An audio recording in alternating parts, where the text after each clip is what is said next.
So the Indiana Fever roster is officially done. It is officially done. Sorry, I'm very late to this. I was watching the great Leeds United beating Wolves today and doing what should have cemented us into the Premier League, thankfully. But we're going to talk about this. Look, I'm going to be honest.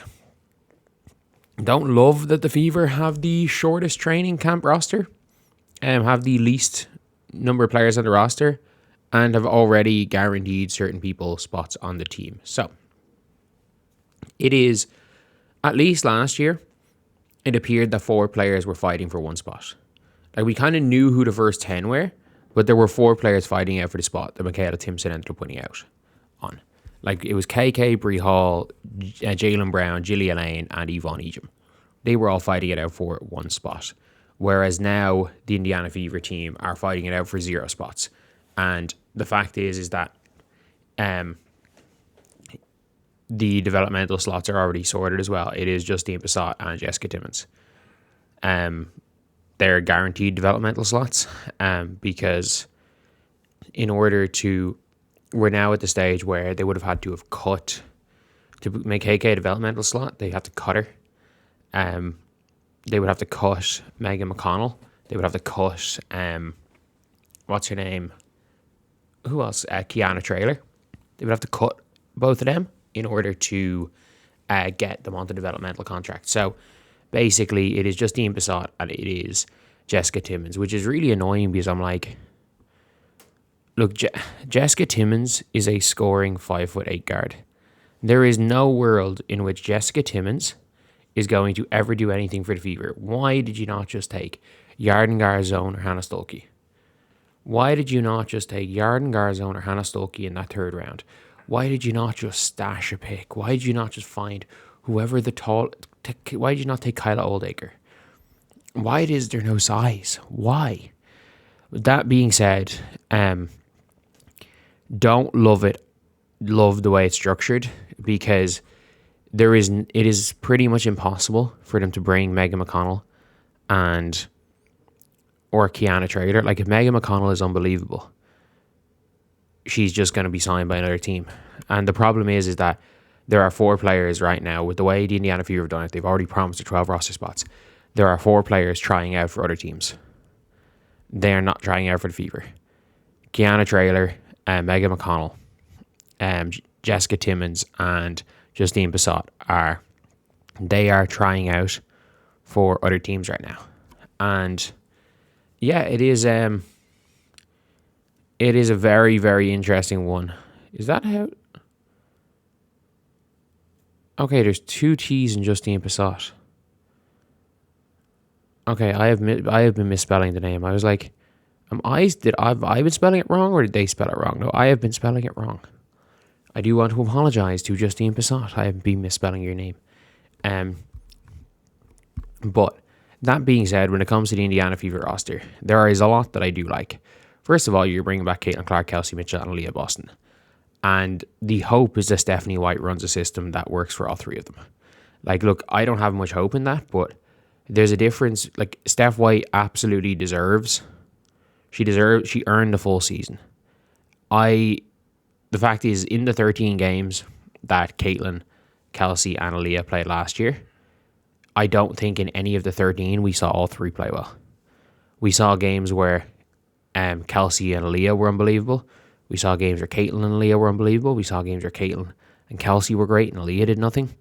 This isn't like post-Olympics 2024 system. The problem is that so far in Steph White's system, and it is a big flaw from last year, but again, look, there's an entire year to work on this. There is an entire year. So I'm not going to be saying outright now that it's not the greatest thing because you have 3 of these players, but we haven't seen, since Christy Sides was the coach, all 3 of them play well in the same game. And I get it, small sample size. Caitlin Clark was clearly injured last year. Kelsey Mitchell does not start off seasons well. Like, there's a joke, like May Kelsey Mitchell. Like, she doesn't start seasons well. She didn't start Unrivaled well. She was horrendous in the 2024 start season coming off the injury. From what I had heard, look, I'm going to be honest, I wasn't watching the Fever in 2023. She was the same. She kind of plays her way into the season. And then Aaliyah and Caitlin will obviously that pick and roll. Like, my expectation is that coming into this year, especially first 10 games, that Aaliyah is the best player on this team. She's freshest. She's played every game in her career. She's not, like, there is a little bit of a learning curve getting up to the pace. Players that I like on the team, like, it's funny, like, there's no players that I dislike. Like, I don't dislike any of Ty Harris, Shatori Walker-Kimbrough, or Raven Johnson. It's the fact that all three of them are on the team is the problem. Like, you don't need more than one undersized guard. You don't. Like, what? Who's playing? Like, at this stage, like, Shatori Walker-Kimbrough is a backup to a backup's backup. Like, she is a back. Like, remember last year, the two end of the bench slots when they had their proper team, where it went to Sid Coulson and Bree Turner. One was a big, one was a guard, and they could kind of just fill in. They'd be okay with not playing, and in some games they could fill in and just be utility players. Yeah, both of those end of the bench spots could be guards this year. And the problem is that Lexi Hull and Sophie Cunningham, instead of them, like, they played a 3, but instead of their alternative being to play the 2, which it should be, we're now going to have to see Lexi Hull play minutes to 4. Like, I don't love that. One player that I do really like is, again, I've made it very, very clear. I think Maisha Hines-Allen is a big pickup. I think Mo Billings is going to be a big pickup because it's one of those things where, you know the way everyone says, oh, players like stars will take cuts to come to the Liberty. That is factually correct, and they will not take cuts to come to the Fever. However, it does seem like players looking former, I'm not going to say star level players, but former highly regarded players who are coming off bad seasons looking for reputational redemption could come to the Fever. Like, Natasha Howard was like, you know what? Like, I'm telling you, Natasha Howard's reputation was in the mud coming to Indiana. Like, she was putting up points in Dallas, but she was doing nothing. Her reputation was in the mud. But at the same time, like, she got a max last year and she got $700K this year. Like, if she went to anyone other than Indiana, she's not getting that money. Maisha Hines-Allen got a max contract last year. Fever kept paying her a minimum. And she probably took less money to go to Indiana because she's probably like, look, if I have even a mediocre season with the way the power forward market is for the Fever, I walk into another team at $800-900K next year, minimum. Like, she's only 30. She's got 4 more years left. But she's probably thinking, you know what, if I have another bad season for $400K, I'm out of the league. And worst case scenario, even if I have a bad season for the Fever, I'm not going to be out of the league. No one's ever out of the league for the Fever. Let's be real. If Katie Lou Samuelson is still in the league after the season she had for the Fever, they paid her to leave. Maisha Hines-Allen could be. Raven Johnson, at least worst case scenario, she's going to be a hell of a player for a pickup in training camp. It's just Kiana Traylor, Megan McConnell, Shatori Walker-Kimbrough. Like, what's the point? Or Jessica Timmons, what's the actual point in having them there? But overall, the roster's complete. What do I think of the roster? I think they are like, it's a roster where they're the third or fourth favorites at best. I think this is a roster that is going to be better in the playoffs than the regular season. Like, I think they have more of a chance of winning a title than the Dream. I think the Dream are going to be better in the regular season. But it's like, are they better than the Liberty? No. I don't think they can beat the Liberty, if I'm being real. But the Liberty could lose somebody else. I think this team could very well beat the Aces when it comes to the playoffs. But I think there are some still tough matchups. I think the Lynx are still a really, really tough matchup for this team. Like, Dorcas just won MVP in EuroLeague. Like, I don't think people understand. There's a reason why they were okay letting Alana Smith walk, because Dorcas was going to be starting anyway. Bridget Carlton's replaceable. So, like, I think the Lynx are way, way better than people think. I think they're a really tough matchup for the Fever. I think the Sky are a tough matchup, and the Fever struggle with size. So, it's one of the ones, like, if they get the correct run, they could easily make the finals if they peak at the right time. But they could also be a higher seed and lose to a lower seed in the playoffs, depending on how the matchups are. Like, this is a very, very matchup-dependent team. And as the Fever have been through the last 2 years, the Indiana Fever have been a very matchup-dependent team. Like, they have been a team where if they don't match up well to you, you're going to beat them. If the Fever match up well to you, you might be a superior team on paper, but the Fever can beat you. So, yeah, it's going to be a really interesting one to see. I think we'll see a lot from footage.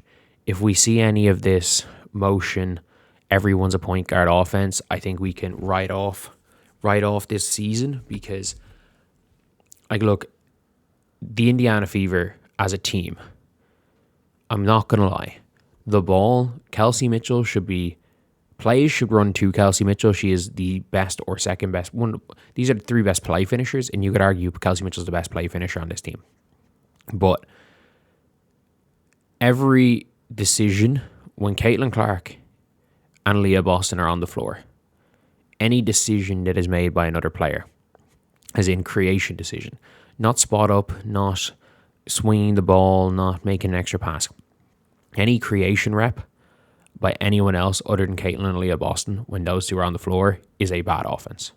So I really hope we're not going to be seeing Raven Johnson initiating an offense and passing the ball and being on the floor with Lexi Hull and Caitlin Clark and passing the ball to Lexi Hull while Caitlin stands in the corner or Kelsey stands in the corner. And that's one of the things I'm scared of with Steph White's coaching.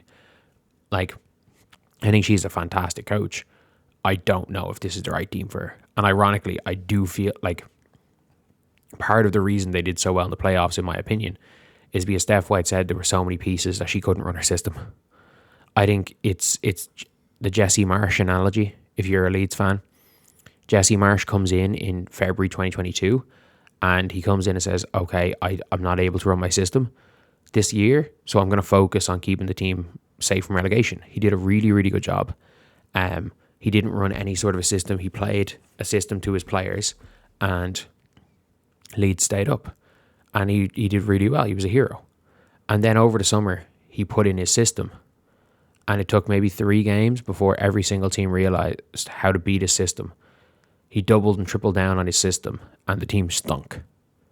Like, that's what I'm kind of scared of, where it's like, she couldn't run her system, and she said she couldn't run her system. But obviously a very good reactionary coach, very good at reacting to what other teams are doing, good at calling timeouts, good at rotations, very good at game planning. Like, she's a very good reactionary coach, but I'm scared of what the Steph White system is going to look like. I could be wrong. I hope I'm wrong, but I am scared. But anyway, I'll see you guys.